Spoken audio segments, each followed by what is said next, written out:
kita bahas terutama di nanti untuk apa soal UTS ya. Jadi soal UTS nanti beberapa soal ya, atau beberapa pertanyaan nanti itu akan diambil dari pertemuan pertama sampai minggu terakhir ini ya, untuk tambahan untuk mata kuliah stimulus. Oke, mungkin teman-teman yang lain jika memungkinkan boleh di enable untuk kameranya, jadi supaya nanti saat recording, saat kita up ke YouTube itu lebih komunikatif ya, karena di sini mayoritas di disable semua nih kameranya. Oke, Kang Nadi, mungkin untuk mempersingkat waktu, Kang, dipersilakan untuk menyampaikan paparannya untuk kesempatan kali ini. Baik, Kang. Dipersilakan, Kang. Oke.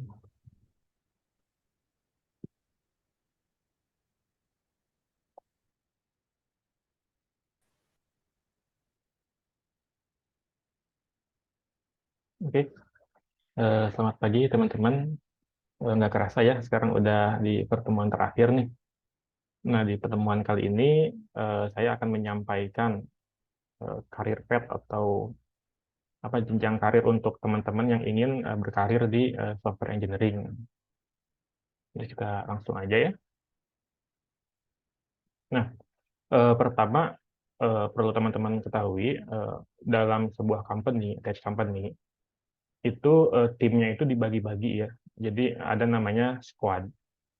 Nah, satu squad ini biasanya terdiri dari 10 orang atau lebih banyak atau lebih sedikit gitu, tergantung company-nya gitu. Nah, dari masing-masing squad ini nantinya itu akan ada satu product owner atau product manager gitu. Terus ada satu scrum master, nah terus nanti ada anggota dari timnya sendiri gitu. Nah, misalkan teman-teman sedang di satu company sedang mendevelop satu super apps misalkan gitu. Nah, satu aplikasi itu nggak semuanya dikerjakan satu squad ya, apalagi satu orang doang gitu. Tapi satu aplikasi itu nantinya bakal dibagi-bagi per squad sampai ke squad ke N gitu. Misalkan dalam super apps itu ada yang mengelola misalkan untuk payment gitu. Nah, ketika ada fitur yang berhubungan dengan payment, itu akan dihandle sama squad payment gitu. Misalkan ada lagi dalam satu aplikasi itu ada e-commerce-nya. Nah, e-commerce-nya dihandle lagi sama satu squad gitu. Jadi squad ini bagian mendetail dari eh, fitur yang nanti akan dikembangkan di aplikasi itu.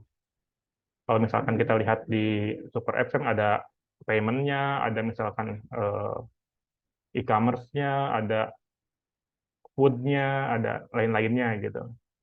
Nah, itu nantinya dibagi-bagi ini, dibagi-bagi di squad kecil gitu. Nah, untuk masing-masing squad ini isinya siapa aja sih? Oke. Nah, ini untuk di tim kita eh, dalam satu squad itu kurang lebih ada sekitar 6 peran di sini. Yang pertama ada product manager.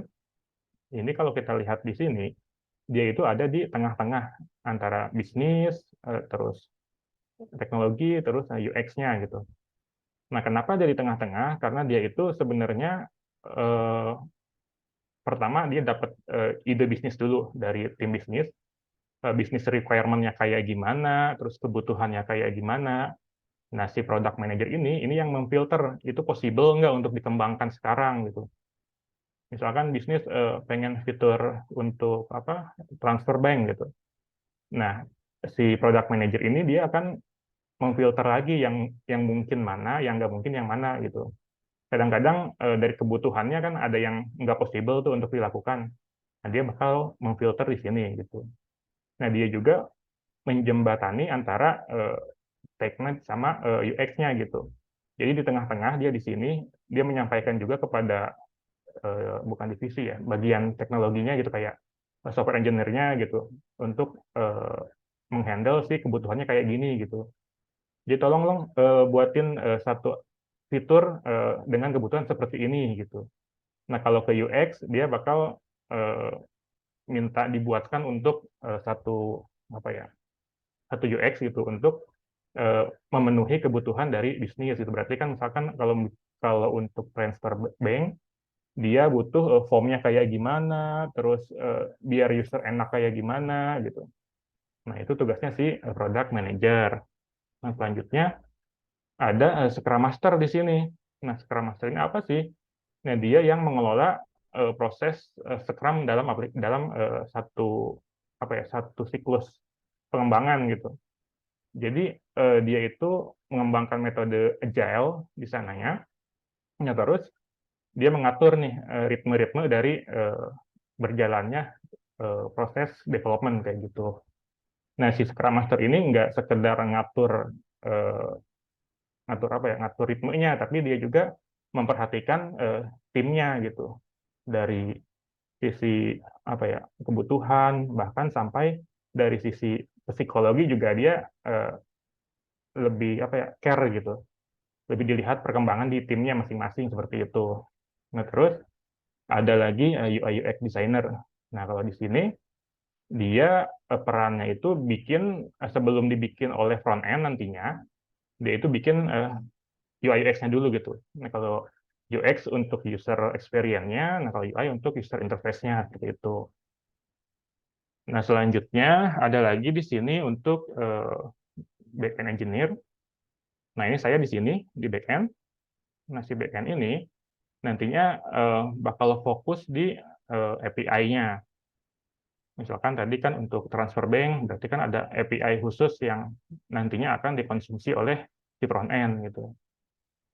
Nah, begitu juga dengan front end. Nah, si front end ini tugasnya itu pertama dia bakal nge-slicing tampilan dari si UI ya di sini.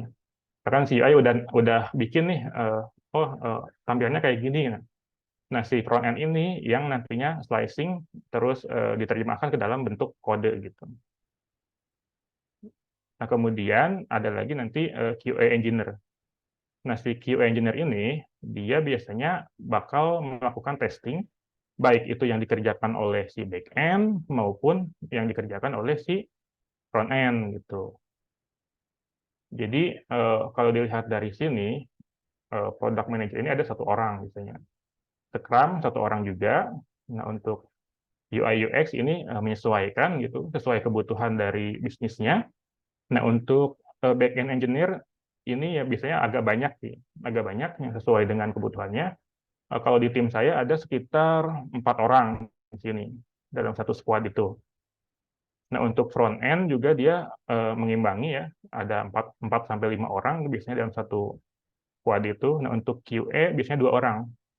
Jadi yang satu khusus buat ngetes yang di bagian back end, sedangkan yang satu lagi khusus untuk di bagian front end. Nah, dari sini aja udah banyak ya peluang peluang karir untuk teman-teman. Jadi misalkan teman-teman sukanya untuk logic nih, sukanya logiknya, teman-teman bisa masuk ke sini. Nah, terus misalkan sukanya untuk tampilan-tampilan kayak gitu, bikin desain apa gitu, misalnya di sini juga di UI UX gitu. Ya, terus misalkan pengen ngoding juga tampilan tapi ngoding ya bisa di front end gitu. Atau sukanya ngetes nih, baik itu manual test atau automation test di sini. Nah, berarti teman-teman bisa masuk ke QA engineer gitu. Nah, untuk eh, Scrum Master, teman-teman juga bisa masuk ke sini. Ini ya lebih sedikit codingnya ya kalau di sini. Nah, kalau teman-teman pengen misalkan, yang sedikit codingnya aja, sini bisa gitu. Nah, untuk product manager ini ya teman-teman harus apa ya? Harus lebih apa ya? Lebih aktif gitu.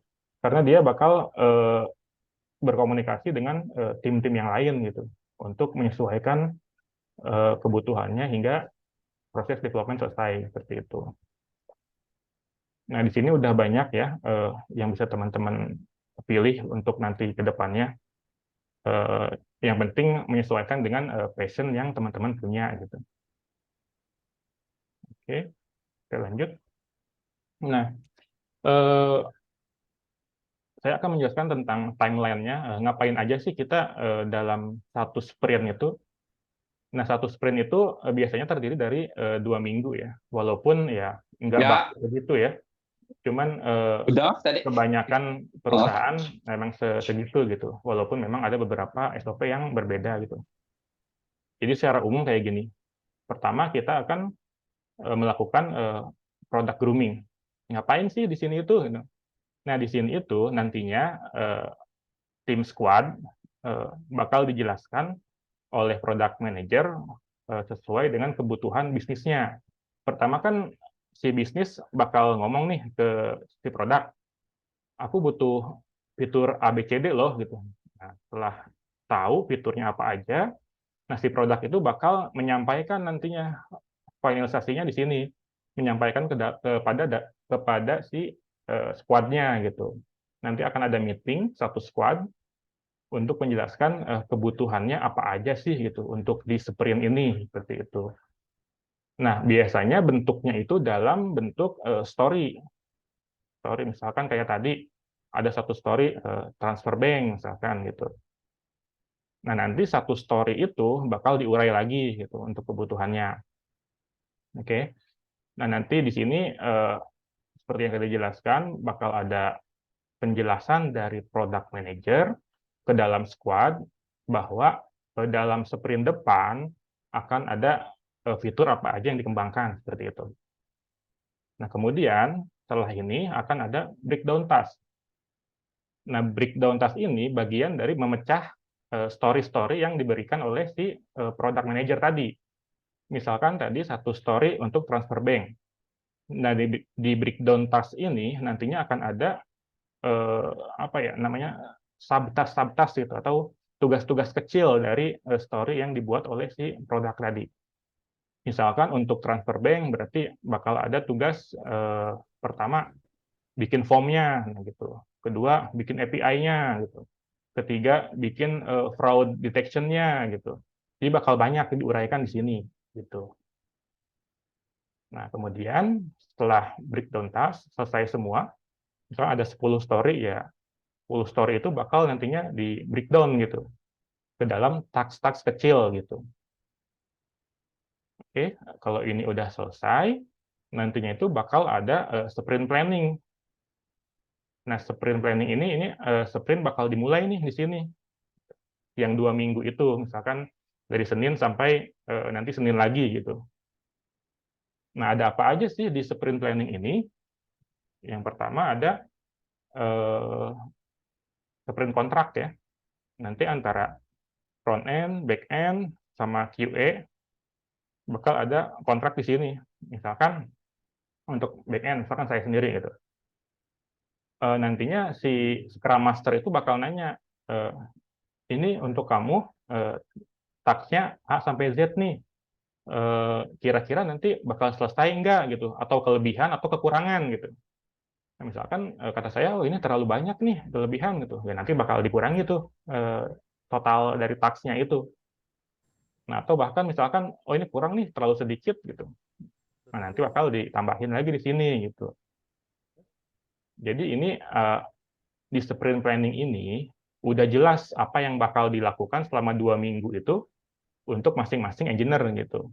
Atau bahkan misalkan ada yang mau cuti nih, misalkan saya mau cuti, oh berapa hari cutinya? Misalkan 3 hari gitu ya. Nah berarti kan yang seharusnya efektif kerjanya itu 10 hari kan, kalau 2 minggu itu, karena Sabtu Minggu libur kan, berarti tinggal 7 hari kan, otomatis si task-tasknya itu bakal dikurangi di sini gitu. Nah, itu nantinya bakal ada sprint kontrak di sini seperti itu. Nah, kemudian misalkan udah jalan nih sprintnya itu, ternyata task-tasknya itu selesai sebelum sprintnya berakhir gitu. Nah, itu bebas ya teman-teman, bisa ngambil task yang lain atau bisa research yang lain gitu, atau bahkan bisa ya udah selesai aja gitu, bisa gitu. Tentunya kalau misalkan teman-teman ngambil task yang lain di sini, itu akan ada tambahan poin buat teman-teman. Karena apa? Karena pada breakdown task ini masing-masing task ini nanti akan ada poinnya. Misalkan untuk yang termudah ya poinnya 1 gitu ya. Untuk yang lebih sulit lagi poinnya 2 gitu. Nah, untuk yang lebih sulit lagi poinnya 3 gitu. Nah, biasanya untuk poinnya di sini mereka pakai Fibonacci ya untuk urutannya gitu, 1, 2, 3, 5 gitu dan sebagainya gitu. Nah, kembali ke sini sprint planning.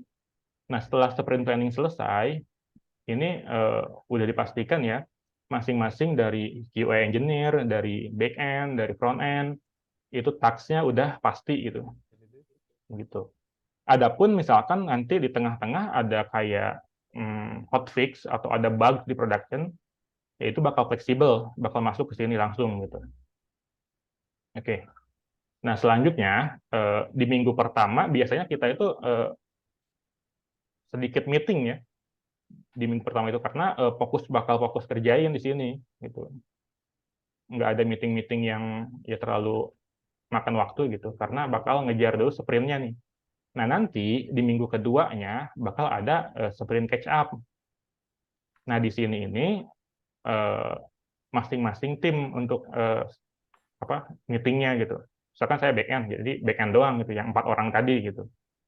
Nah, ngapain sih di sini itu? Nah, di sini itu misalkan kalau kita punya kendala dalam sprint ini bisa dibahas di sini nantinya itu.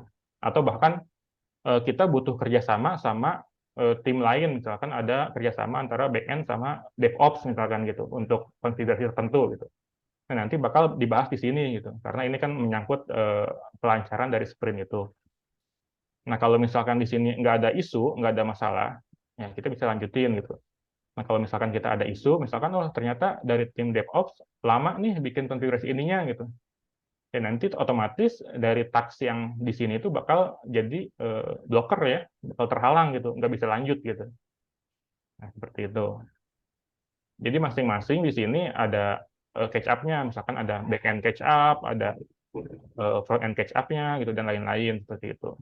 Nah, selanjutnya di sini ada biweekly. Untuk biweekly backend setiap 2 minggu sekali itu kita dikumpulin nih nantinya tim-tim backend itu dikumpulinnya antar squad nantinya. Kan kalau kita lihat di slide awal tadi ini banyak squad nih. Nah, nanti masing-masing backend di sini bakal dikumpulin di meeting yang ini. Nah, tujuannya apa sih gitu? Tujuannya yaitu kalau misalkan ada fitur yang bersenggolan antara squad A dengan squad B, misalkan squad A itu lagi ngembangin e-commerce-nya gitu. Nah, squad B lagi bikin payment-nya. Nah, itu kan bersinggungan tuh. Nah, gimana caranya biar itu berjalan lancar gitu. Atau misalkan di sini tuh ada riset baru gitu. Misalkan untuk oh ternyata untuk linter pakai pip egg itu bagusnya pakai ini gitu. Nah, di sini bakal disampaikan. Jadi di sini tuh lebih ke apa ya? Ada sharing session-nya juga gitu. Agar masing-masing back-end dalam satu squad lebih up to date gitu dengan teknologi-teknologi yang ada pada stack di company gitu atau bahkan di luar gitu karena ada riset juga seperti itu. Nah, selanjutnya di penghujung sprint nantinya itu bakal ada produk demo ya. Jadi apa yang dikerjakan di sprint planning ini di satu sprint tadi itu bakal didemokan di sini. Nah, demonya dengan siapa? Demonya dengan end user. Misalkan kalau kita bikin eh, aplikasi transfer bank tadi, berarti kan yang pakai transfer bank nantinya siapa gitu, bakal ikut ke sini gitu. Nah, di demo ini bakal ditunjukin antara sprint, antara task-task yang ada di dalam sprint gitu.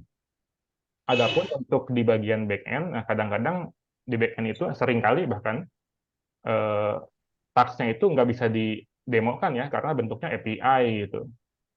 Jadi kebanyakan di produk demo ini yang bisa ditampilkan ke user, kayak misalkan form-nya, kayak tampilannya kayak gimana gitu. Seperti itu. Nah, kemudian eh, penutupan sprint, di situ ada sprint retro ya di sini. Nah, sprint retro ini ngapain? Nah, sprint retro ini nantinya bakal dikumpulkan satu squad untuk meeting, nah nanti bakal ngebahas eh, ngebahas kesimpulan dari satu sprint itu gitu. Nah, ada apa aja sih? Misalkan ada apa nih yang baik di sprint ini nanti bakal dijabar-jabarkan gitu. Yang baik oh ini nih gitu. Apa nih yang bisa dikembangkan dari sprint ini nanti dijabarkan juga sama masing-masing timnya itu gitu. Atau misalkan kita mau kasih apresiasi untuk orang lain gitu. Nah, itu bisa di sini. Misalkan saya suka dengan si A gitu karena dia tim front end yang cukup responsif dan enak gitu komunikasinya, bisa disampaikan di sini gitu. Nah, nanti di sini itu kita bakal tahu nih dari sekian task yang kita kasih di planning ini, kita selesaikan berapa nih, berapa persen gitu. Apakah kurang kah atau sampai 100% kah atau bahkan lebih gitu di sini. Karena kita ngambil task lain tadi itu. Seperti itu. Nah, selanjutnya setelah di sini kita akan ada deployment preparation. Nah, ini itu tugasnya itu yaitu eh, memilih ya dari task-task yang di sini di planning tadi terus didemokan mana aja yang possible untuk di deploy. Misalkan gini, misalkan ada case seperti ini. Tadi kita mengembangkan satu fitur transfer bank ya. Nah, untuk bagian front end-nya udah selesai nih bikin form-nya gitu. Nah, tapi di bagian back end-nya itu belum selesai untuk API-nya gitu. Otomatis kan itu si task-nya itu bakal masuk ke task depan lagi kan. Nah, sehingga fitur transfer bank itu belum bisa di-deploy. Kenapa? Karena ada ketergantungan dengan si back end gitu. Nah, kalau misalkan di-deploy-nya front end doang, ya nanti jadinya ya form-nya doang gitu, tapi secara fungsional dia nggak bakal bekerja kan. Nah, jadi kalau ada case-case kayak gitu, nanti di deployment preparation ini bakal di pending seperti itu. Nah, untuk task-task lain yang possible untuk di-deploy, dia bakal dipindahin ke ready to deploy. Seperti yang kemarin saya tampilkan di Jira itu. Seperti itu. Nah, setelah di sini nanti bakal balik lagi ke sini gitu. Terus aja muter gitu. Jadi satu bulan itu ya 2 kali sprint ya, karena satu sprintnya 2 minggu. Jadi untuk satu bulan berarti dua sprint seperti itu. Oke. Nah, ini salah satu contoh ya dari kalender yang saya ambil. Nah, keseharian saya untuk di test company itu seperti ini. Kurang lebih yang pertama ada daily huddle ya. Ini setiap jam 10 misalkan ada daily huddle, apa sih isinya gitu. Isinya simple aja gitu. Pertama biasanya ada check-in question. Check-in question itu lebih ke apa ya? Pertanyaan random gitu. Kayak misalkan contoh pertanyaannya itu eh, apa tempat yang ingin kamu kunjungi gitu. Nah, nanti dari masing-masing tim itu bakal menjawab tuh, misalkan pengen ke Bali, pengen ke Jogja, pengen kemana gitu. Apa sih fungsinya seperti itu gitu ya? Itu biar relasi antara satu tim kita lebih lebih kuat aja gitu. Nah, setelah check-in question itu nanti bakal ada update task itu. Misalkan pertanyaannya nggak lebih dari 2 gitu. Kemarin ngerjain apa, dan sekarang mau ngerjain apa gitu. Nah, jadi di sini dijelasin, oh kemarin saya ngerjain task yang ini gitu, task A gitu. Nah, terus hari ini mau lanjutin dulu yang task A itu karena belum selesai gitu. Terus ada masalah nggak di sini gitu. Nah, kalau misalkan kita, oh iya saya ada kebingungan nih di sini gitu, di bagian ininya gitu, nggak bisa gitu. Nah, kalau misalkan ada kebingungan kayak gitu, nanti bakal dihandle sama timnya gitu. Jadi bakal dicari solusinya bareng-bareng seperti itu. Nah, bagian ini cukup konsisten ya. Jadi setiap hari jam 10 bakal selalu seperti itu gitu. Nah, kemudian tadi kan ada catch up juga nih untuk back end catch up gitu. Terus nanti ada grooming juga gitu. Ada biweekly. Nah, biweekly ini optional biasanya. Karena di jam-jam tertentu kan ada yang sibuk, ada yang enggak ya. Jadi bisa hadir, bisa enggak seperti itu. Terus ada produk demo juga tadi. Nah, terus sprint retro di sini. Ada breakdown task. Atau bahkan di sini ada main bareng nih. Main bareng apa sih main bareng ya? Main game gitu. Main game bareng gitu di akhir sprint biasanya ada main game bareng. Apa sih game yang dimainin gitu? Biasanya game itu kayak board game, game-game yang bisa dimain bareng-bareng. Atau bahkan kadang-kadang main apa ya? Kayak Mobile Legend kayak gitu ya, bebas sih di sini. Ya, nanti ada hostnya gitu yang ikut di sini. Nah, tujuannya apa sih? Kok bisa sih main game gitu? Gitu. Ya, tujuannya di sini untuk bonding ya, untuk memperkuat apa ya, ikatan sama teman-teman satu timnya gitu. Jadi biar lebih solid lagi gitu. Bahkan kadang-kadang di sini eh, dari senior manager aja ikut ke sini, ikut main gitu. Di sini cukup fleksibel sih untuk jadwalnya gitu. Jadi selagi teman-teman sempat, misalkan main game bareng ya main game bareng di sini gitu. Kalau misalkan lagi hektik nih, lagi banyak tugas ya nggak ikut ke sini karena ini opsional seperti itu. Oke, kita lanjut. Oke, kita masuk ke yang utama nih di sini. Sini ada karir path-nya ya untuk teman-teman yang ingin berkarir sebagai software engineer. Nah, yang pertama itu dimulai dari junior dulu nih, junior software engineer. Nah, biasanya ini dari fresh grad ya. Kalau teman-teman baru lulus, terus misalkan baru berkarir, bakal masuk ke sini nih, ke junior. Ya, terus, oh iya, sebelum sebelum itu, untuk karir path ini masing-masing perusahaan beda-beda ya. Cuman saya ambil yang umumnya aja gitu. Oke. Nah, setelah jadi junior, dia bakal terus ke associate nih, associate software engineer. Nah, apa sih associate software engineer ini? Ini tuh kalau misalkan kayak dokter itu lebih ke dokter umum ya. Jadi lebih umum gitu ngerjainnya gitu, apanya gitu. Nah, selanjutnya setelah ini naik lagi, ini bakal jadi software engineer. Nah, di sini biasanya udah eh, apa ya, udah menjurus gitu. Jadi misalkan teman-teman ingin jadi front end engineer, dia bakal khusus gitu, khusus front end, atau bahkan jadi back end engineer, dia bakal jadi back end gitu. Kenapa di sini nggak ada full stack gitu ya? Ya sebenarnya ada-ada aja ya. Kadang-kadang di perusahaan ada juga yang pakai full stack gitu. Cuman kebanyakan eh, lebih spesialis gitu. Jadi spesialis di front end atau spesialis di back end. Kenapa? Karena sebenarnya jarang saya temui sih untuk teman-teman yang full stack, tapi benar-benar full stack gitu. Itu agak jarang sebenarnya. Karena apa? Karena dari back end aja sendiri itu banyak banget tuh yang harus dipelajari gitu. Jadi kalau dua-duanya antara back end dengan front end jago gitu, itu jarang, sebenarnya jarang ditemui. Kebanyakan ya, yang full stack itu ya bisa back endnya deep gitu, tapi front endnya bisa front end juga, seperti React atau Vue.js ya, sedikit-sedikit gitu.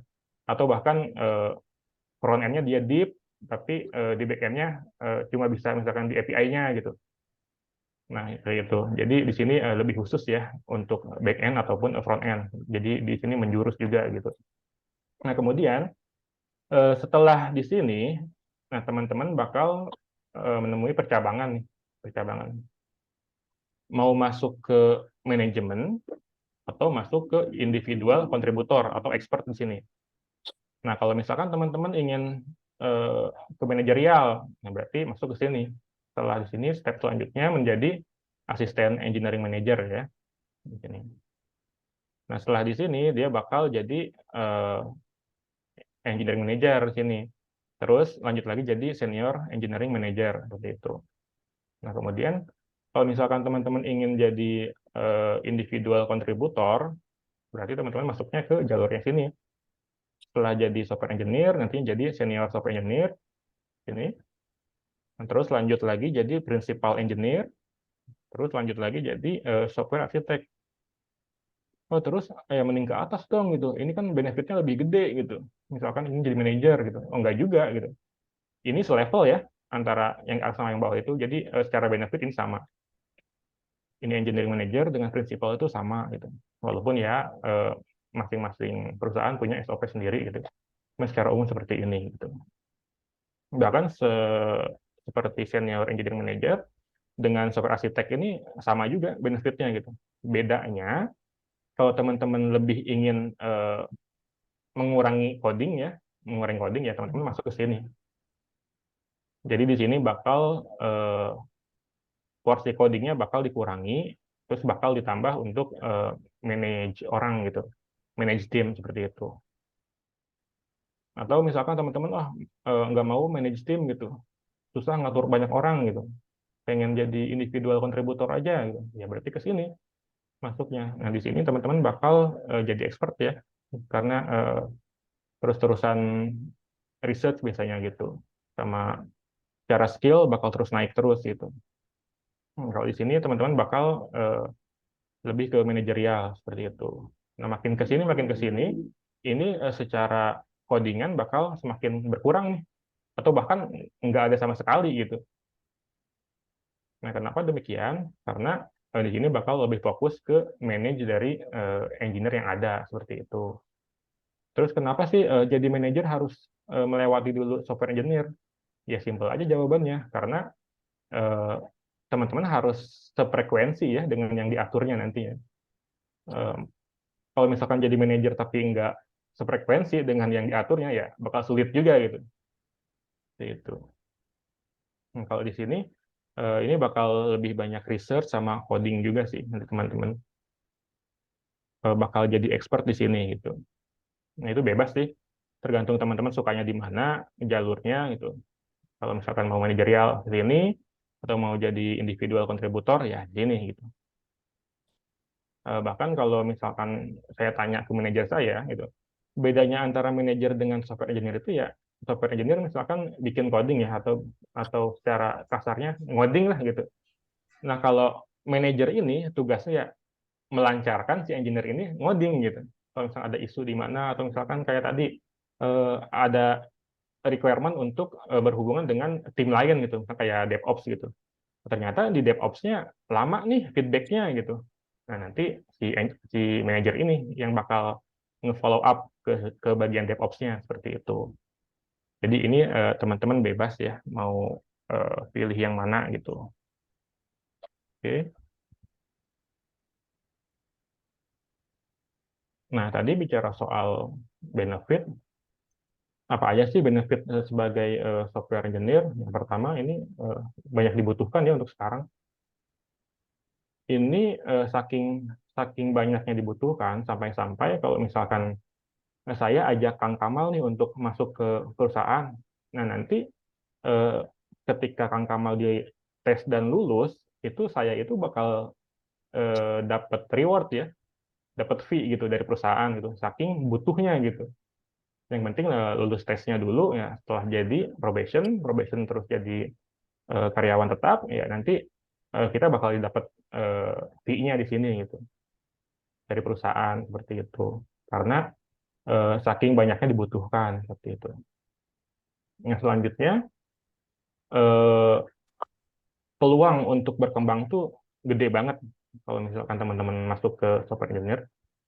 Kenapa gede banget? Karena kesehariannya itu ya selalu bermain dengan teknologi baru ya di sini. Jadi semakin hari semakin lama ya semakin tajam gitu untuk skill-nya seperti itu. Nah, selanjutnya eh, teman-teman bakal punya kesempatan untuk mendapatkan program-program yang quality-nya oke gitu.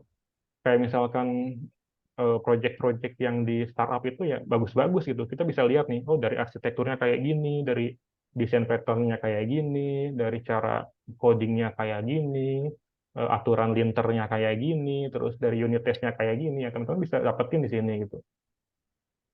Nah, terus ada lagi selanjutnya itu ya fleksibel.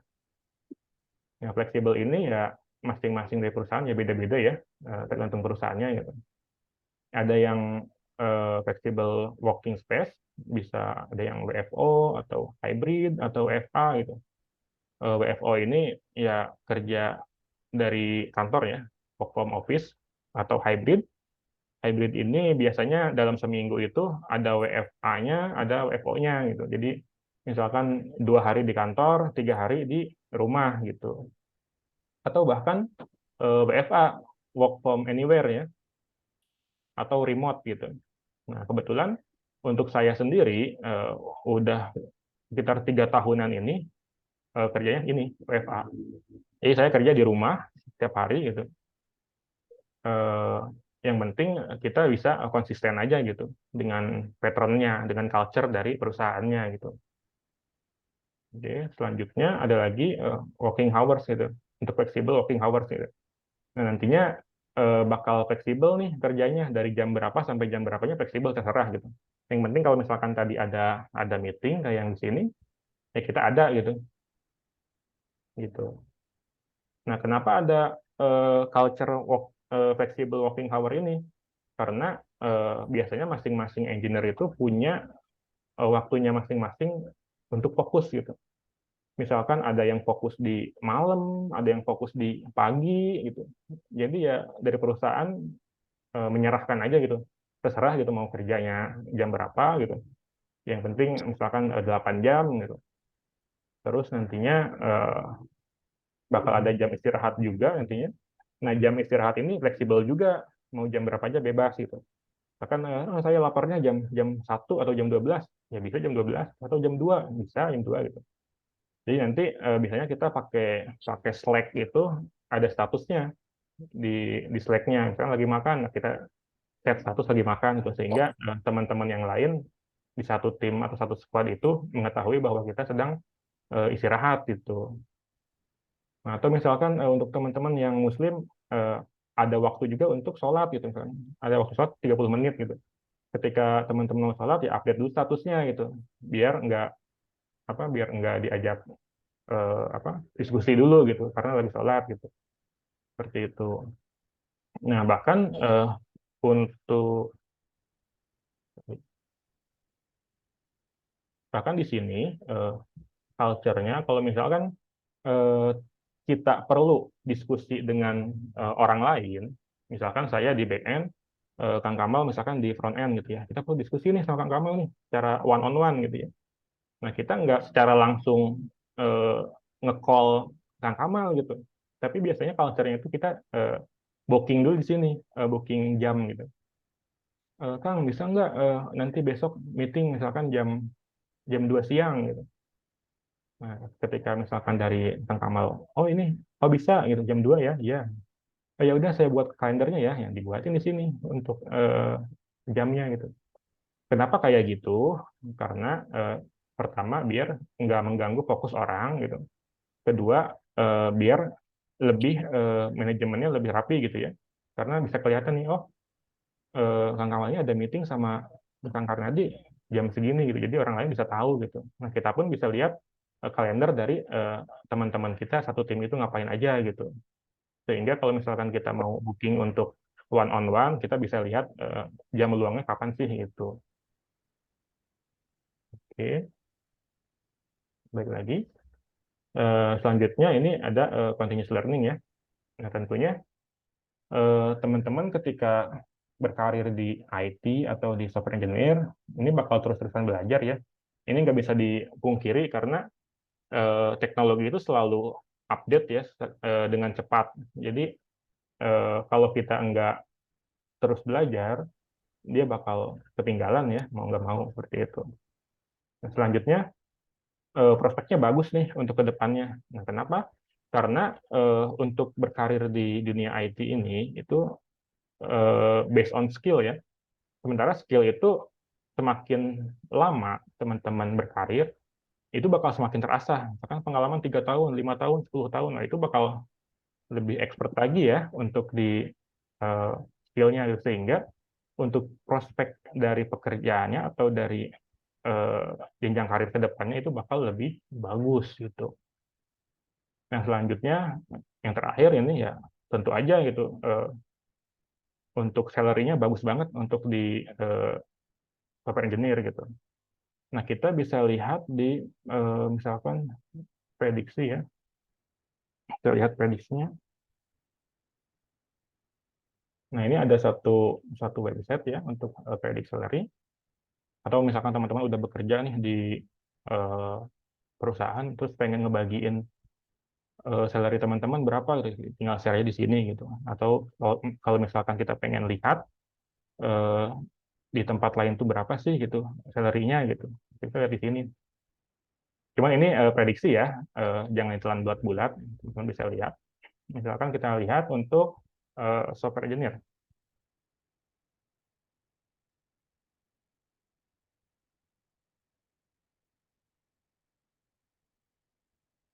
Nah, ini ada ya software engineer dengan dia punya company-nya dia nggak sebutin, kategorinya nggak sebutin juga, pengalaman 2 tahun, di Tangerang, Indonesia, gitu ya. Salary-nya segini, berapa ini?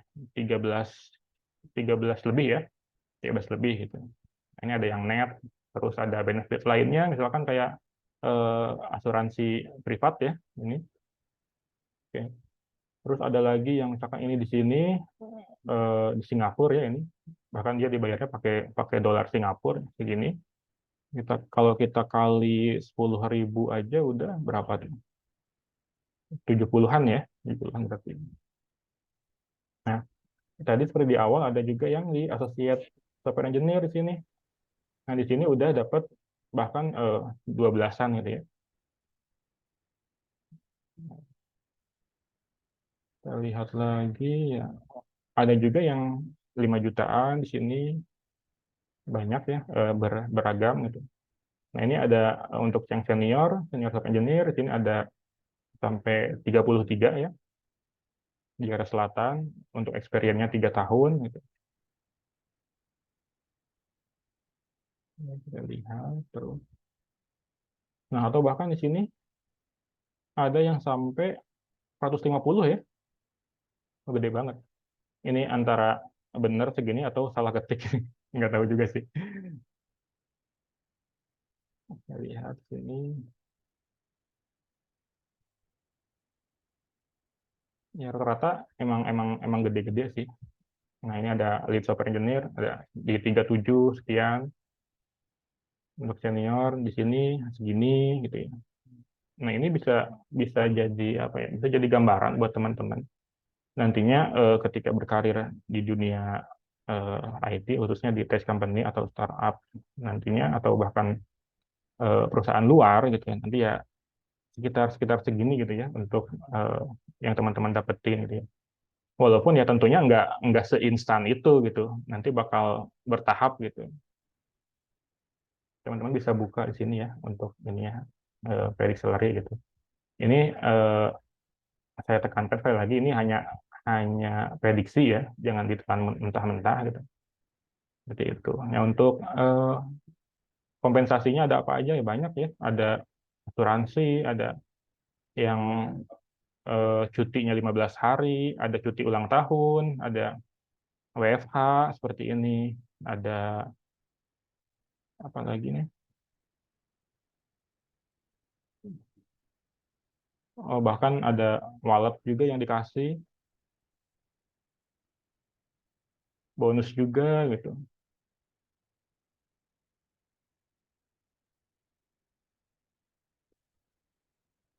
Tunjangan-tunjangan lainnya ini banyak lah ya. Nah, teman-teman bisa bisa lihat di sini untuk ininya, untuk lebih detailnya gitu. Atau misalkan mau nyari yang lain nih di sini, ya teman-teman bisa cari aja gitu. Sebagai misalkan front end engineer berapa gitu, bisa dilihat lah seperti itu. Oke, kita balik lagi.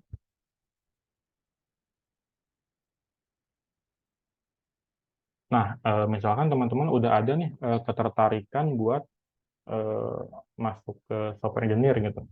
Nah, apa sih yang harus dimulai? Gimana sih cara mulainya gitu? Ya pertama, teman-teman harus belajar ini ya, problem solving ya.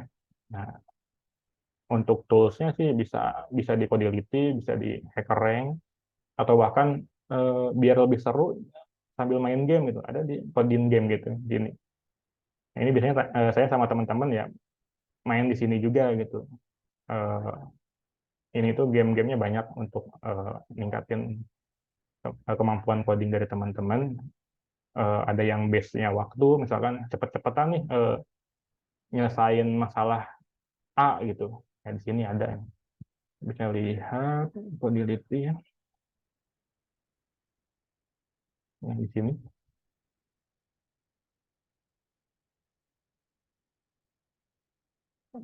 Nanti di sini tuh teman-teman bakal dikasih soal-soal untuk eh, problem solving ya, kayak algoritma seperti itu. Nanti bisa latihan pakai bahasa apa aja gitu, bisa gitu. Begitupun dengan yang di HackerRank. Nah, ini.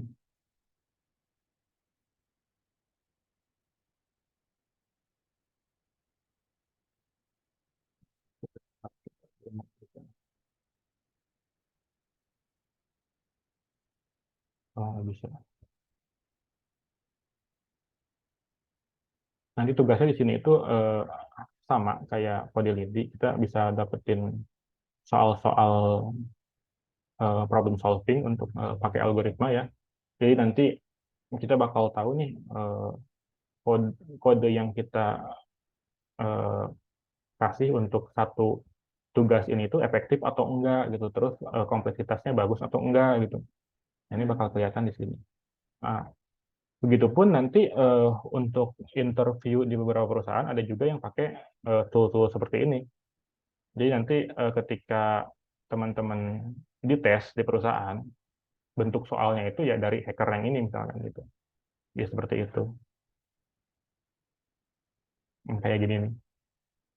Jadi kita live coding sambil interview sama interviewernya gitu. Oke. Satu lagi tadi in game. Nah, di sini ini lebih lebih apa ya? Lebih seru. Jadi nanti bisa teman-teman bisa nyesain satu game ini pakai codingan ya. Kadang-kadang saya mainnya itu ini apa? eh, Class of Code. Nah, ini Class of Code. Bukan Class of Fun ya, Class of Code. Class of Code ya.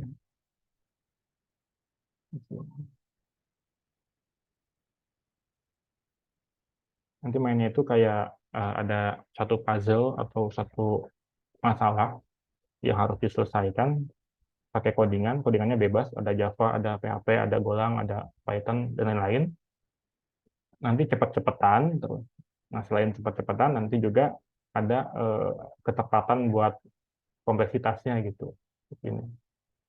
Ini bisa teman-teman coba ya untuk eh, ngisi waktu luang sambil sambil latihan gitu. Oke, oke. Kita lanjut lagi. Nah, selanjutnya teman-teman bisa mengikuti bootcamp. Ini ya bagus juga ini. Kalau sekarang banyak bootcamp ya. Kalau zaman saya dulu agak-agak jarang ini untuk bootcamp ini. Gitu. Nah, terus selanjutnya ada mentoring. Nah, kalau misalkan mentor teman-teman bagus, eh, nggak menutup kemungkinan ya teman-teman bakal jadi eh, engineer yang oke ya. Gitu. Saya juga ada beberapa orang yang saya mentor di sini. Sekarang alhamdulillah udah jadi engineer gitu. Bahkan dia dulu itu lulusan SMK dulunya, terus saya latih untuk berkembang gitu. Pas masuk perusahaan, dia udah masuk itu eh, di berapa ya? Di 10-an udah dapat gitu di tech company seperti itu. Dan terus nanti ada lagi untuk keep update ya. Nah ini nggak bisa dipungkiri sih.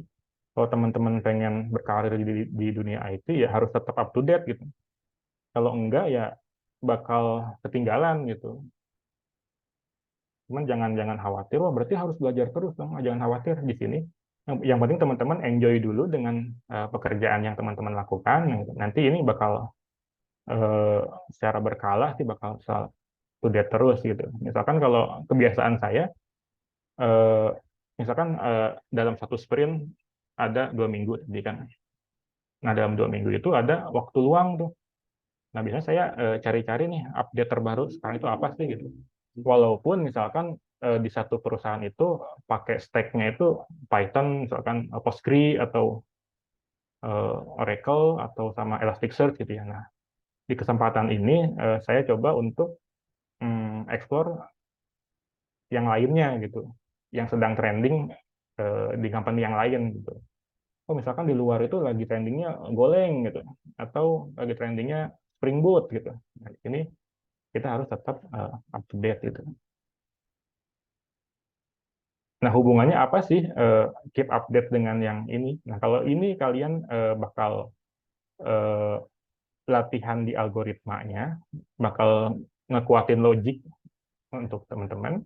Nah, kalau di sini ini bakal memperbanyak tools gitu. Pakai Laravel kah, pakai Spring Boot kah, pakai Django kah, pakai Flash kah gitu. Nah, ini di sini di update-nya gitu. Nah, kalau di sini teman-teman bakal latihan algoritmanya gitu. Latihan problem solving-nya seperti itu. Nah, selanjutnya ini ada continuous learning ya. Nah, ini harus tetap teman-teman lakukan gitu ketika berkarir di dunia IT. Kenapa? Karena ya harus tetap berkembang gitu. Nah, untuk sekarang udah mudah nih, udah ada roadmap nih. Jadi ketika teman-teman berkarir pengen belajar apa lagi sih gitu ya. Tinggal tinggal cari di sini. Gitu. Saya lihat.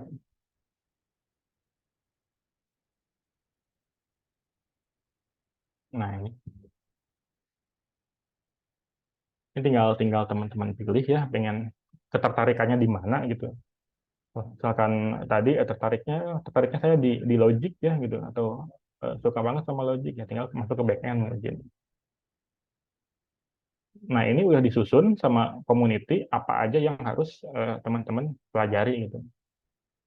Yang pertama ini ya kita harus tahu internet itu apa, terus bagaimana internet bekerja, apa itu HTTP gitu, bagaimana browser bekerja, itu DNS itu apa gitu. Ini dari hal yang paling basic ini bakal dipelajari gitu di roadmap ini. Terus ngapain lagi sih gitu. Nah, terusnya kita belajar lagi nih bahasanya apa nih gitu. Ini nggak perlu semua ya. Teman-teman cukup pilih aja gitu. Misalkan yang trending sekarang Golang gitu. Kita pilih Go misalkan gitu. Nah, setelah ini misalkan teman-teman kuasai ini satu, ya kita tinggal terusin di sini. Nah, di sini ada version control system yang mana kemarin kita bahas kan di sini. Dan pakai Git, terus repo-nya mau pakai apa, atau pakai GitHub atau yang lainnya gitu. Terus, nah, terus lanjut belajar tentang OS secara general ya, pakai terminal itu kayak gimana, terus std in, std out itu apa gitu. Terus belajar lagi relational database di sini. Ini banyak ya. Nah, yang sekarang sering dipakai itu ya ini Postgre, MySQL sering juga sih kadang-kadang. Untuk yang di corporate banyaknya pakai Oracle sama Microsoft Server ya, sini. Oke, lanjut lagi ke sini, terus nantinya bakal belajar juga database yang NoSQL-nya, kayak MongoDB dan lain-lain gitu. Nah, ini bisa teman-teman pelajari, terus sini scaling-nya kayak gimana gitu. Apa itu API, REST itu apa gitu. Belajar, nanti teman-teman bakal belajar caching juga, ini terus ya. Nah, ini banyak ya, cuman teman-teman nggak perlu pusing ya dengan oh banyak banget sih yang harus pelajari gitu, nggak perlu pusing, yang penting kita konsisten aja gitu. Misalkan hari ini ya belajar ini gitu, nggak ada yang 1 jam belajar jago back end, nggak ada ya, karena ya saking banyaknya seperti ini gitu ya. Nah, cuman dengan adanya konsisten untuk tetap belajar, nantinya sedikit demi sedikit ya kita bakal lebih dalam ya pengetahuannya sini gitu.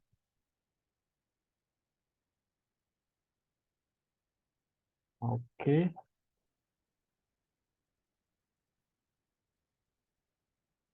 Oh iya, bahkan kalau misalkan teman-teman mau di karir di yang lainnya gitu, kayak misalkan di eh, front end gitu ya, teman-teman bisa lihat di sini juga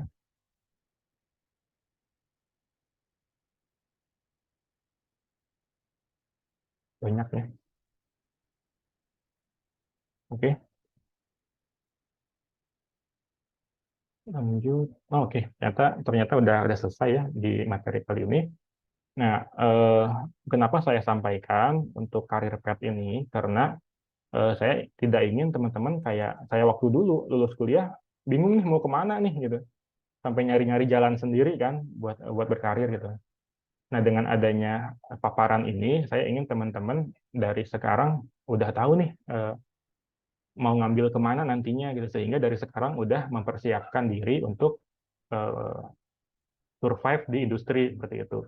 Atau bahkan jika ada teman-teman alumni yang pengen lulus software engineer, teman-teman bisa juga ikuti dari step-step yang tadi seperti itu. Ya, itu aja kan Kamal yang saya sampaikan. Baik, terima kasih Kang Adi. Wah, ini betul-betul daging semua ya, Kang ya. Jadi teman-teman perlu saya akui ya. Jadi di bagi seorang akademisi itu banyak banyak keterbatasan terhadap real case ya Kang Adi. Mm-mm. Jadi beberapa diskusi yang sering kita lakukan di internal Fasilkom itu adalah real case yang memang keterbatasan dosen selama ini. Nah, alhamdulillahnya dengan program-program dari kementerian yang memfasilitasi praktisi, gitu ya, praktisi untuk berkolaborasi dengan akademisi, nah itu menjadi solusi dan angin segar sebetulnya.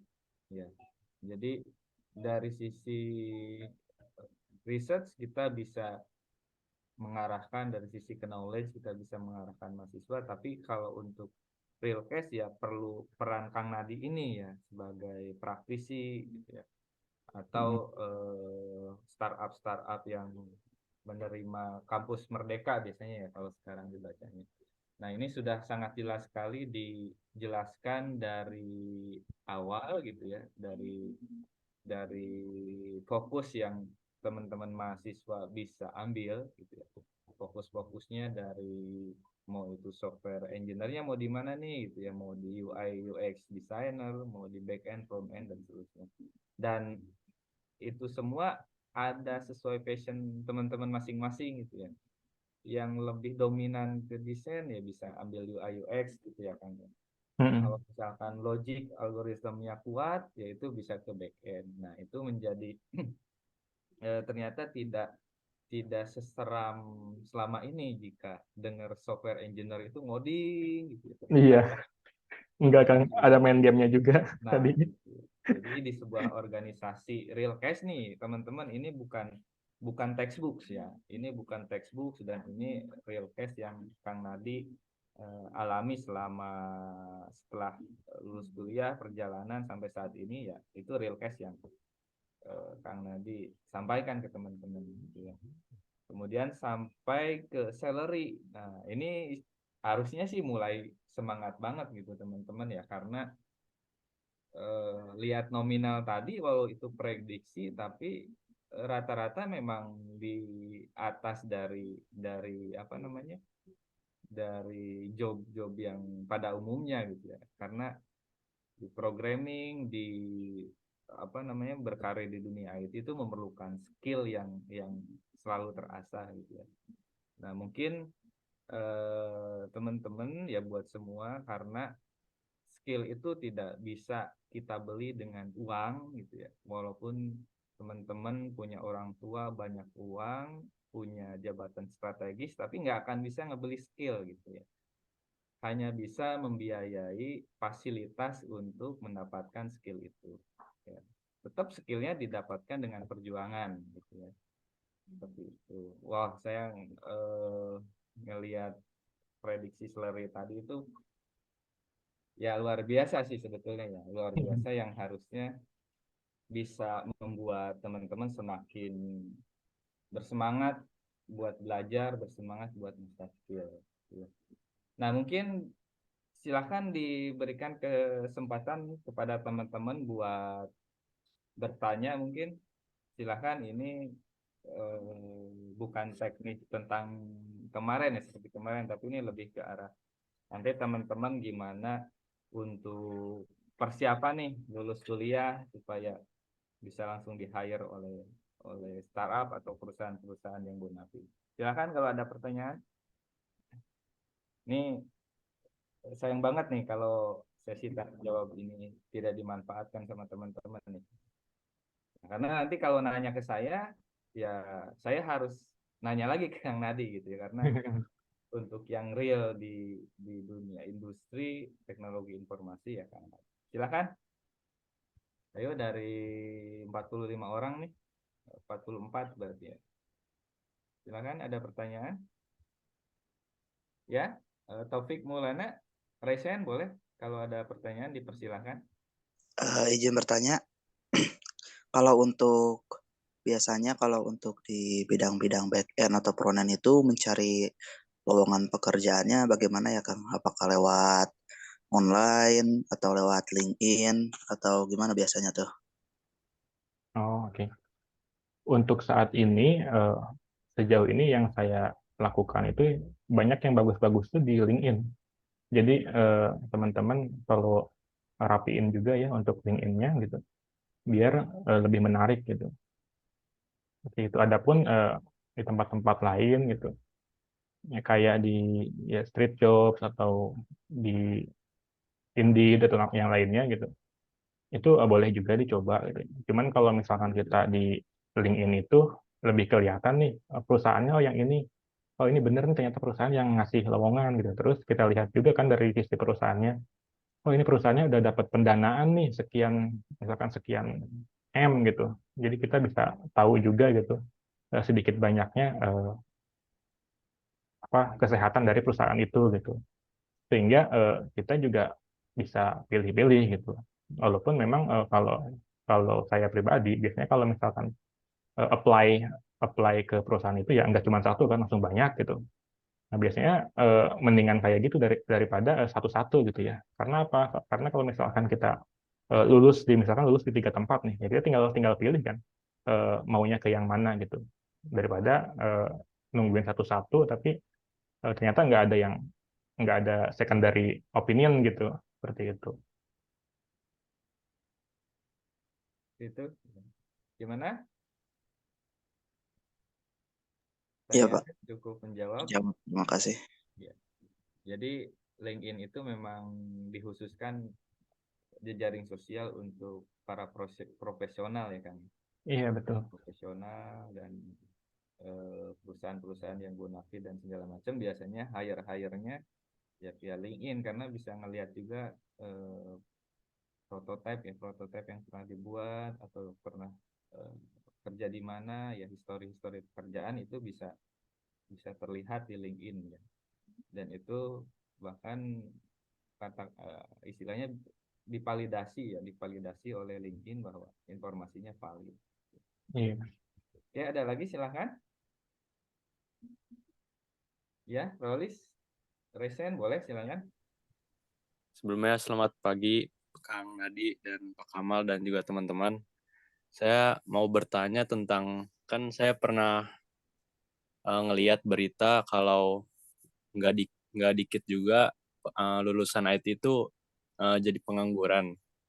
Nah, Hmm. kalau di masa perkuliahan ini kan baru mulai kuliah, menurut Kang Nadi apa aja sih yang harus dipersiapkan buat nanti biar Ah, kita bisa lebih siap gitu Kang. Terima kasih. oke. Oke, saya langsung jawab ya. Eh, ada satu hal yang unik eh, di tim saya, satu squad itu. Jika tadi untuk di lulusan IT itu banyak pengangguran, maka di tim saya itu ada 2 orang yang background-nya bahkan bukan IT. Yang satu dia di pertanian, yang satu dia di kelautan. Nah, yang di pertanian ini itu sekarang itu jadi senior software engineer di front end gitu. Nah, terus untuk yang di kelautan, teman saya satu lagi, dia sekarang jadi QA engineer gitu. Itu berarti bahwa sebenarnya yang tadi itu kan yang saya katakan bahwa di software engineering ini high demand ya, bahwa kebutuhannya itu banyak gitu. Nah, tinggal dari kitanya menyesuaikan dengan kebutuhan pasar itu. Nah, bagaimana caranya gitu? Apa yang harus dipersiapkan? Nah, tadi udah saya eh, kasih juga ya untuk reviewnya. Misalkan tadi untuk problem solving kita belajar di HackerRank atau Codility. Karena kenapa? Karena banyak dari perusahaan startup eh, untuk testing ke apa ke calon karyawannya itu di sana gitu, di HackerRank atau di Codility gitu. Sehingga jika teman-teman mulai dari sekarang ya main-main ke sana gitu, lihat-lihat gitu, coba-coba itu bakal jadi perkembangan yang ya cukup luar biasa gitu ya. Dan tentunya bakal jadi persiapan juga buat teman-teman nanti tes di dunia kerja gitu. Nah, nanti ketika teman-teman melamar pekerjaan itu jangan takut-takut ya, wah takut saya takut ini perusahaan gede gitu, takut tesnya susah gimana, jangan ya, lamar aja dulu gitu. Nah, nanti dengan cara melamar seperti itu, nanti satu persatu teman-teman bakal tahu, oh ternyata di perusahaan ini testingnya seperti ini, oh ternyata di perusahaan ini tesnya kayak gini gitu, sehingga itu bakal menjadi kebiasaan yang baik untuk teman-teman ke depannya seperti itu. Nah, kalau misalkan sekarang nih lagi kuliah mau ngapain gitu kan, coba-coba aja lihat gitu dari trennya sekarang gimana, terus tadi dari kalau kebingungan mau belajar apa, tadi kan bisa lihat di roadmap.sh tadi kan, jadi terstruktur gitu belajarnya. Kalau zaman saya dulu saya belajar nggak kayak kayak sekarang gitu. Kalau sekarang kan udah gampang ya, tinggal lihat aja toolsnya, oh ada nih gitu, tinggal terusin aja gitu. Nah, kalau zaman dulu ya belajarnya loncat-loncat ya dari sini ke sini ke sini gitu, sehingga nyari jalan sendiri gitu. Nah, kalau sekarang karena media udah cukup berkembang dan tools-toolsnya udah banyak, ya teman-teman tinggal ngikuti aja gitu. Tinggal satu eh, satu kuncinya tinggal teman-teman konsisten gitu. Jadi nggak perlu langsung belajar banyak hari ini gitu. Tapi besok nggak belajar lagi gitu, nggak perlu kayak gitu. Tapi konsisten aja. Misalkan sekarang belajar bagian A, ya itu dulu gitu. Besok apalagi gitu. Yang penting konsisten seperti itu. Oke. Terima kasih, Kang. Iya. Jadi istilahnya bertarung dulu aja ya. Iya, benar. Bertarung, makin banyak belajar tentang medan pertarungan gitu ya. Semakin banyak belajar di medan perang ya semakin biasa nanti. Ya, intuisinya bakal hadir gimana buat menyelesaikan hal-hal atau tantangan yang dikasih oleh penguji atau tester. Ya, ada lagi silakan. Mungkin dari teman-teman yang lain ini momen langka Kang Nadi ya, karena untuk pengisian oleh praktisi itu di bulan-bulan tertentu dan di event-event khusus biasanya gitu. Jadi sangat jarang sekali di kampus itu dari prodi menghadirkan praktisi. Mungkin nanti kalau Kang Nadi bersedia, nanti bisa jadi ada program dosen praktisi Kang. Jadi statusnya itu nanti resmi dari kementerian ya, mendapatkan nomor induk dosen, tapi dosen praktisi ya. Jadi nanti harapan kita Kang Nadi bisa sharing lebih jauh lagi terhadap teman-teman mahasiswa kita di prodi seperti itu. Silakan yang lain, ada pertanyaan? Dipersilahkan. Karena nanti UTS-nya ya ini nyambung sedikit ya Kang. Nanti UTS-nya ada beberapa yang harus implementasikan tentang Git ya, tentang Git. Kemudian ada beberapa nanti pertanyaan tentang problem solving ya. Nanti di real case teman-teman nyari sendiri real case-nya nanti mau gimana. Silakan, ada pertanyaan lain?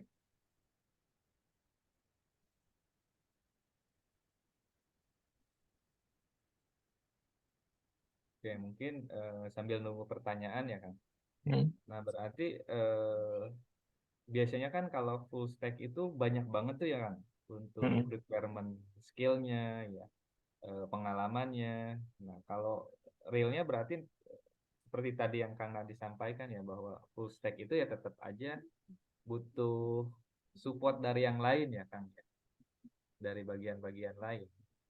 Oh, maksud saya begini Kang tadi itu. Jadi sebenarnya untuk orang yang benar-benar deep di full stack itu jarang Kang. Jarang. Kenapa demikian? Karena kalau kita lihat dari roadmap tadi untuk backend aja kan segitu banyaknya ya. Jadi dari A sampai Z itu banyak kan. Nah, kebanyakan full stack itu adalah sebenarnya orang-orang backend yang bisa sedikit JavaScript misalkan atau React gitu ya. Atau bahkan sebaliknya gitu. Orang front end, deep di front end, tapi bisa sedikit API gitu. Ya. Jadi yang benar-benar deep di keduanya itu memang ada, cuman agak jarang gitu. Jarang. Mm-mm. Makanya Karena di perusahaan jarang ada full stack gitu. oh, karena kan untuk front end aja gitu ya, framework JS banyak banget gitu ya. Iya. Banyak banget yang hari ini ada lagi versi baru, hari ini ada lagi dan seterusnya. Mm-mm. Ya mungkin ini nanti buat teman-teman nih ya, kesempatan balik lagi nanti ke passionnya masing-masing gitu ya. Termasuk ya minimal gitu ya, minimal untuk output dari hari ini itu adalah nanti saat tugas akhir tuh nggak kebingungan gitu. Minimal itu dulu aja. Karena nanti di tugas akhir itu adalah raw model, sebetulnya raw model teman-teman nanti terjun di dunia industri gitu atau bekerja di sebuah startup atau di mana. Jadi itu raw modelnya, karena di skripsi itu di tugas akhir ya semua semua komponen saat di perkuliahan itu dipakai, digunakan gitu. Jadi ya silakan dilihat fokusnya nanti mau kemana atau passionnya yang kalian senangi dulu, mau di bagian apa gitu ya. Di situ mungkin nanti baru difokuskan gitu ya. Jadi mungkin kalau mau tahu semua ya berarti itu arahnya horizontal gitu ya, menyeluruh tapi tidak dalam gitu. Tapi kalau misalkan mau fokus ya itu vertikal, berarti eh, hanya beberapa yang diketahui tapi dalam gitu ya. Tentunya itu balik lagi ke passionnya masing-masing, ke visinya masing-masing gitu ya. Visinya nanti saat lulus dari Fasilkom atau minimal nanti saat tugas akhir itu bisa terbayang mau fokus di mana gitu ya. Di software engineer atau di UI UX gitu ya. Atau di software testing dan seterusnya. Silakan, ada beberapa menit lagi untuk kita diskusi. Boleh raise hand atau misalkan mau nanya salary di predictsalary.com tadi ya, itu bisa dibuka sendiri ya, atau mau didiskusikan tentang apa fresh grade itu, misalkan Kang Nadi nih mungkin mengalami ya fresh grade itu kira-kira langsung dapat gaji berapa gitu ya. Nah, silakan kalau mau ada yang bertanya gitu ya. Jadi biasanya kalau melihat salary ya itu motivasi makin bertambah ya. Cuman harus dibarengi dengan skill yang mumpuni juga gitu ya. Nah, kita fokusnya ya silakan skillnya dulu diasah, skillnya dulu difokuskan mau gimana. Silakan, boleh raise hand dulu kalau ada yang mau bertanya. Ini kesempatan langka teman-teman. Ya, silakan. Dari banyak audiens, dari banyak peserta, Dari alumni mungkin alumni, mana Kang nih? Saya ada belum nggak ya? scroll. Angga, Kang Angga nih, ada Kang Angga, Hmm. Kang Angga Yuda, mungkin kalau kalau lagi dekat dengan perangkat boleh open mic Kang.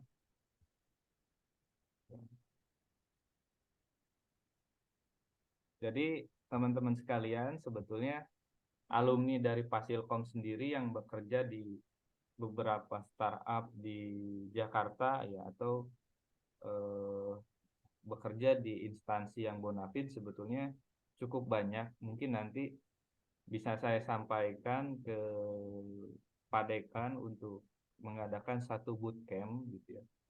Saya terinspirasi dari Kang Nabi tadi, ada bootcamp gitu. Jadi satu bootcamp yang kita mengundang para alumni ya, tapi lebih ke arah technical nanti saat di dunia industri gitu ya. Nah, jadi eh, bisa mungkin nanti sama kita bisa disampaikan ke prodi, ke dekanat gitu ya, supaya ada stimulus lah, ada stimulus lain yang bisa diberikan kampus buat rekan-rekan mahasiswa menghadapi tantangan nanti saat lulus gitu ya. Seperti itu. Silakan. Mungkin dari alumni yang mau sharing atau ada yang mau diskusi, dipersilakan juga gitu.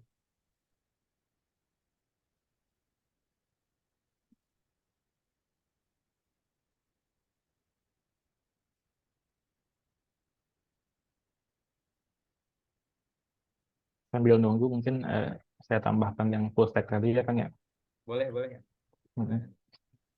Iya, sebenarnya bukan berarti teman-teman nggak boleh belajar full stack ya, belajar belajar aja gitu. Karena apa? Karena di tahap-tahap awal tadi kan ada junior, ada associate ya. Itu kan lebih ke yang tadi saya bilang seperti dokter umum gitu ya. Jadi dia eh, banyak gitu yang ini yang dikerjakan gitu. Kurang lebih ya bisa dianggap full stack juga gitu. Karena dulu juga saya mengalami hal itu gitu. Nah, setelah eh, itu terlewati, akhirnya naik level, ya kita harus lebih fokus lagi nih ke yang mana gitu, antara front end dengan back end. Yang penting ya sesuai dari minat teman-teman sendiri gitu. Terus kalau saya lebih lebih suka apa ya, lebih suka yang tadi Kang Kamal bilang vertikal ya, jadi eh, sedikit tapi deep gitu.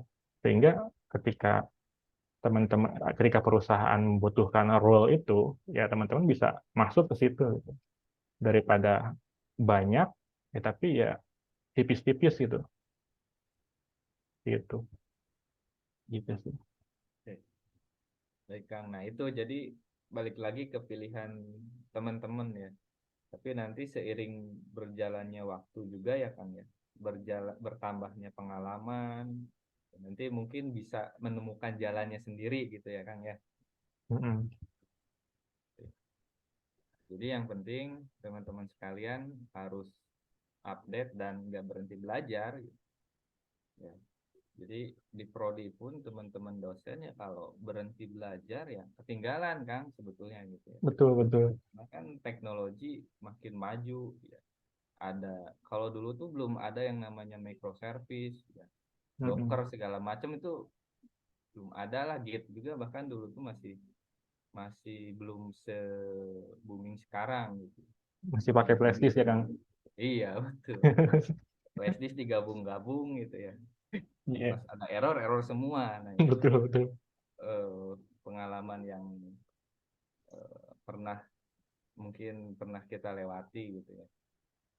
Nah, jadi itu teman-teman ya.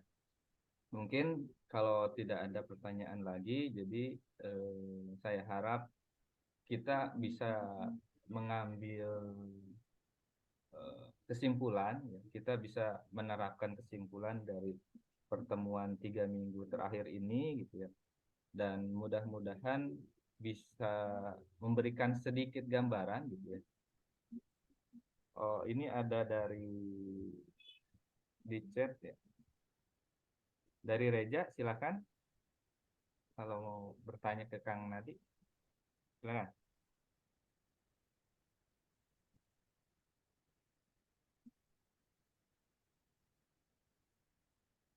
Halo Reja,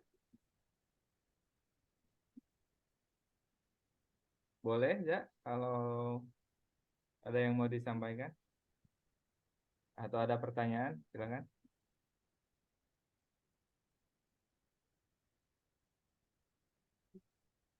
Wah, ini agak beda nih Kang. Di Hmm. pertanyaan dari Reja ini langkah awal untuk membangun startup baru. Ya, maka Kang Nadi mungkin dari Kang Nadi ada jawaban. Iya, ini lebih ke ranah bisnis ya, berarti ya. Saya nggak deep di bisnis itu, cuman saya akan jawab dengan eh, apa yang saya tahu ya. Untuk membangun startup baru, pertama ya kita harus riset pasar dulu nih. Produknya mau apa sih gitu. Jangan sampai eh, produknya itu bagus menurut kita doang gitu, tapi di pasar nggak dibutuhin gitu. Itulah sebabnya banyak juga startup-startup yang akhirnya tumbang kan. Kenapa? Karena sifat dari startup ini ya kalau berkembangnya cepat. Kalau misalkan turunnya cepat gitu. Sehingga teman-teman perlu riset pasar dulu nih, apa yang benar-benar dibutuhkan gitu. Nah, selanjutnya selain itu teman-teman harus riset juga nanti teknologi apa nih yang mau disampaikan, yang mau dipakai di startup kita gitu. Jangan sampai misalkan kita mengikuti trending ya, mengikuti trending misalkan lagi trending pakai Golang gitu. Nah, ternyata resource di startup kita adanya programmer-programmer PHP misalkan gitu. Ya jangan maksain gitu, jangan maksain pakai Golang gitu, hanya karena mengikuti trending doang gitu. Tapi kita harus sesuaikan dengan resource yang ada gitu. Nah, dengan begitu ya setidaknya dari startup teman-teman akan berkembang sedikit demi sedikit seperti itu.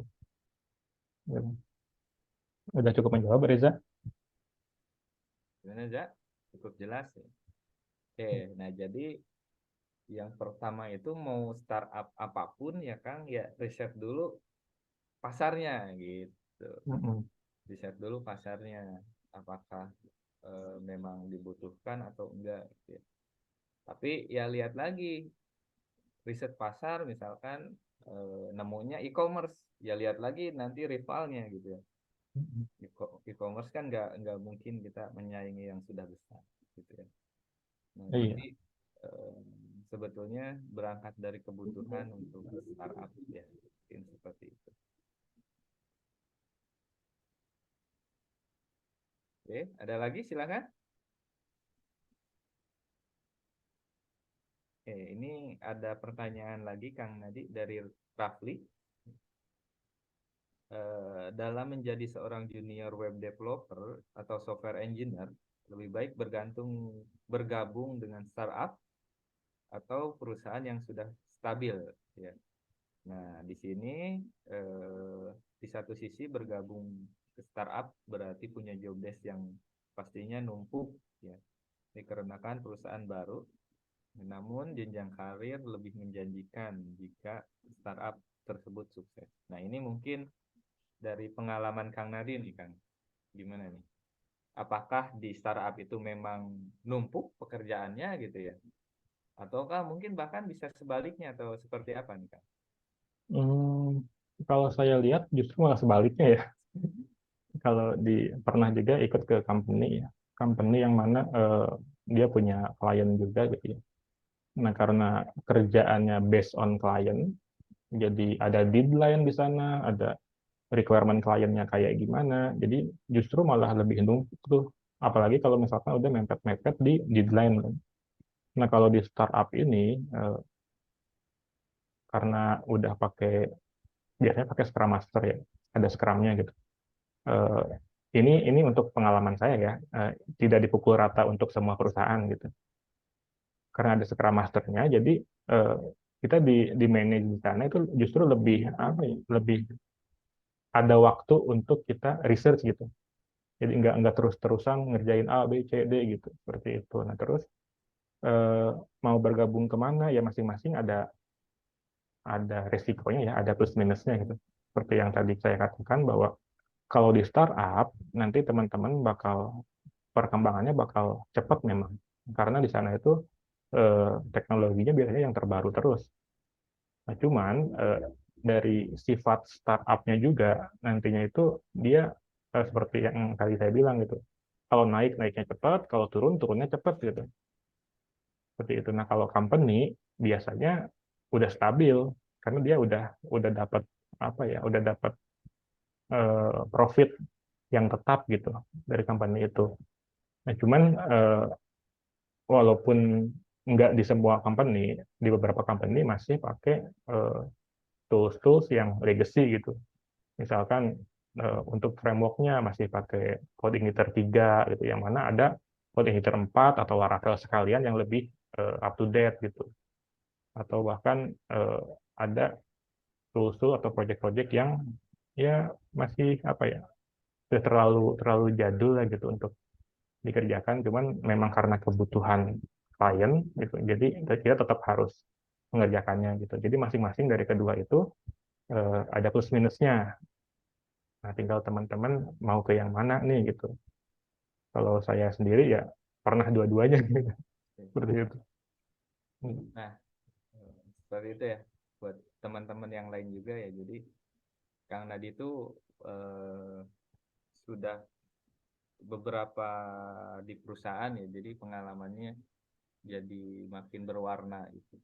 Nah, intinya teman-teman ya, mungkin Kang Nadi boleh saya simpulkan sedikit ya.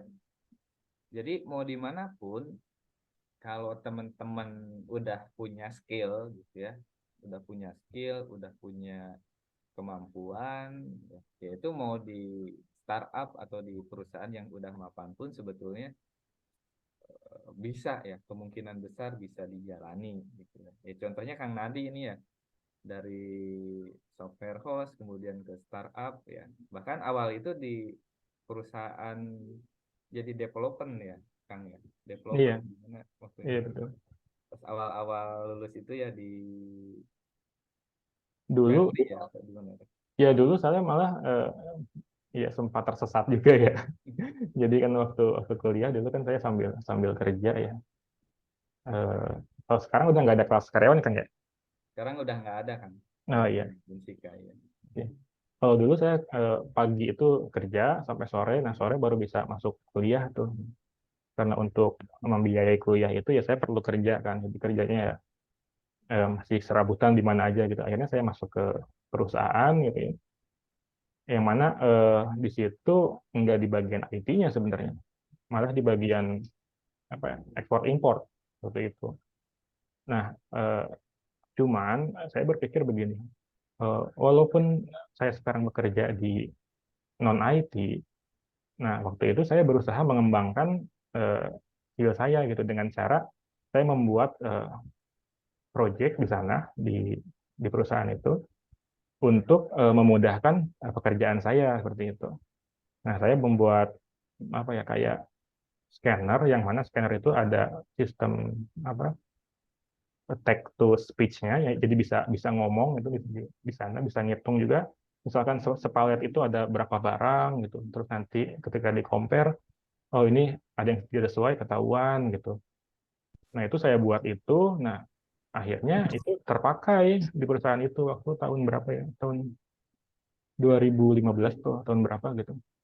Nah eh, di situ teman-teman bisa lihat lihat kesimpulannya bahwa dimanapun kita misalkan sekarang bekerja nih, ya jangan sampai skill kita di IT itu mm, luntur gitu ya.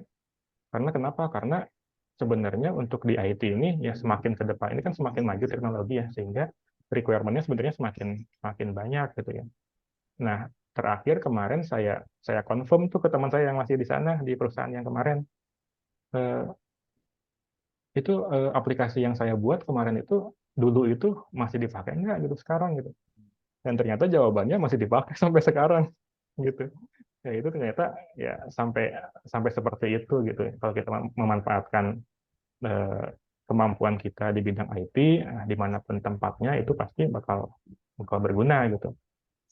Itu. Oke, seperti itu ya, Pli ya. Jadi pokoknya luar biasa banget lah untuk pengalaman Kang Nadi itu ya, boleh saya bilang ke teman-teman. Makanya eh, silahkan bertanya sepuasnya karena waktu kita ternyata sudah habis nih Kang. Jadi Mhm. di plotting untuk pertemuan hari ini itu 10.35. Mhm. Mungkin satu pertanyaan lagi jika ada yang mau diskusi. Nah, ini silahkan disimpan teman-teman. Jadi Kang Nardi sharing kontaknya, ada WA dan email. Dan kalau misalkan ada yang perlu ditanyakan, perlu diskusi ya, terutama untuk peluang nih, misalkan ada loker nggak Kang gitu ya, ya tapi tentunya harus sejalan dengan perusahaan Kang Nadi ya, misalkan di front end atau di back end dan segala macam. Nah, mungkin ada pertanyaan terakhir nih Kang dari Ismail ya. Sebagai lulusan baru ingin ngelamar pekerjaan di suatu perusahaan, tapi pengalaman yang kita punya itu masih kurang. Misal. Lebih baik fokus pengembangan portofolio ya, dalam bidang yang kita minati atau mencari sertifikasi sebagai pengganti pengalaman tersebut. Mengerti? Oh, oke. Ya, untuk sertifikasi ini sebenarnya apa ya, nggak semua perusahaan ngelihat ke situ sih sebenarnya. Jadi ada beberapa yang ngelihat, ada yang nggak juga gitu. Nah, untuk portofolio ya itu kadang-kadang ada juga yang dilihat, ada yang nggak juga gitu. Nah, kenapa demikian? Karena saya waktu pertama ngelamar gitu ya untuk masuk ke perusahaan, tesnya itu ya eh, misalkan bikin CRUD gitu ya, pakai coding editor misalkan, atau pakai Laravel gitu, tampilan seperti ini, terus harus kesimpan ke database gitu ya. Nah, dulu awal-awal kayak gitu tesnya gitu ya. Nah, ketika kesini ketika menjadi udah ke tahap senior gitu ya, tesnya itu justru eh, logic doang gitu, logic doang. Jadi sekedar problem solving gitu, dengan bahasa yang bebas gitu, bisa pakai apa aja, yang penting bisa menyelesaikan problem solving yang ini gitu. Nah, kenapa demikian? Karena untuk perusahaan-perusahaan besar kadang-kadang eh, mikirnya itu yang penting dia kuat dulu nih di base-nya, kuat nih, pemecahan masalahnya kuat, algoritmanya kuat gitu ya. Karena kalau misalkan sekedar tools-tools yang dipakai itu bisa dicari kan sebenarnya. Tinggal nyari cara pakai Laravel gimana, cara pakai Django gimana gitu, cara pakai Goroutine gimana gitu. Nah, itu bebas ya. Nah, sementara kalau misalkan kayak logik kayak tadi itu harus harus dilatih dari masing-masing teman-teman gitu, supaya bisa lebih lebih kuat lagi di logiknya gitu. Nah, sekarang pertama harus gimana nih? Harus ngumpulin portofolio atau gimana ya? Portofolio tetap tetap jalanin aja gitu ya, tetap tambah-tambahin gitu ya. Cuman walaupun kita nggak punya pengalaman, kita jangan takut untuk ngelamar. Seperti yang tadi saya bilang bahwa nanti juga eh, bertarung dulu aja gitu. Nanti juga bakal tahu kok nih soal-soalnya kayak gimana gitu. Toh sekarang itu di perusahaan banyak program-program intern gitu, internship gitu. Jadi kayak kayak program magang kayak gitu. Nah, di situ teman-teman udah bisa belajar juga, bisa nambah portofolio, bahkan kadang-kadang ada uang sakunya juga kan, gitu. Seperti itu sih.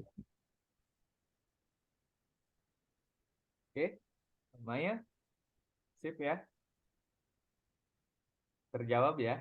Ya, jadi ya seperti yang Kang Nadi sampaikan tadi gitu ya. Jadi ada beberapa tergantung dari company-nya sendiri gitu ya. Jadi ada yang prioritas untuk sertifikasi gitu ya. Atau ada dua-duanya bahkan gitu ya. Jadi portonya dilihat, skillnya diuji, kemudian diverifikasi oleh sertifikasi gitu. Nah itu lengkap gitu ya. Nah tapi teman-teman ya jangan kecil hati, jalan kalian udah masih panjang banget lah gitu ya, masih muda, belum lulus, masih belum ada beban token listrik nyala gitu ya. Jadi kalau seperti saya dan Kang Nadi itu biasanya kalau mau belajar yang baru dengar token listrik bunyi itu pusing gitu. Iya, iya. Jadi tempatnya berbeda gitu ya. Silakan masih eh, kuat tenaganya, masih jatah gagalnya, jatah berhasilnya masih banyak gitu ya. Nah, kemudian masalah sertifikasi, negara sudah memfasilitasi melalui Kominfo tentang sertifikasi gratis yang diakui oleh nasional gitu ya. Nah, itu silakan dimanfaatkan. Jadi harus lincah lah gitu ya. Pribadinya harus semangat dan tidak mudah menyerah. Oke, luar biasa sekali Kang Nadi. Mungkin karena waktu juga yang memisahkan nih, ya kita harus akhiri pertemuan daring pada siang hari ini. Luar biasa sekali untuk sharing ilmunya, sharing pengalamannya. Mudah-mudahan bermanfaat bagi kami di Fasilkom ya umumnya, khususnya bagi individu, rekan-rekan, teman-teman mahasiswa sekalian. Kang Nadi ada yang mau disampaikan lagi mungkin? mau silakan Kang kalau ada yang mau disampaikan, kemudian boleh langsung ditutup nggak apa-apa Kang. Oke. Eh, dengan adanya 3 pertemuan ini ya saya harap teman-teman sekalian jadi lebih terbuka ya untuk melihat peluang-peluang yang ada ketika nanti sudah lulus gitu. Adapun yang untuk persiapan sekarang ini ya teman-teman bisa lebih tahu juga gitu apa sih yang harus disiapkan gitu untuk nanti lulus itu gitu, dan step by stepnya gimana sih gitu. Dan tadi kan jangan sampai mundur duluan gitu ya, kita maju aja dulu gitu ya. Dulu pengalaman saya waktu pertama masuk ya masuk dulu gitu ya, ketika setahun kemudian sudah masuk di perusahaan itu, saya lihat codingan saya sendiri nih, saya tertawa nih. "Oh, ini codingan kayak gini banget sih, jelek banget gitu ya." Nah itu artinya eh, walaupun kita belum terbiasa dengan culture di company, nanti ketika kita udah masuk kita bisa menyesuaikan gitu, sehingga di situ bakal ada kenaikan skill dari teman-teman sekalian gitu.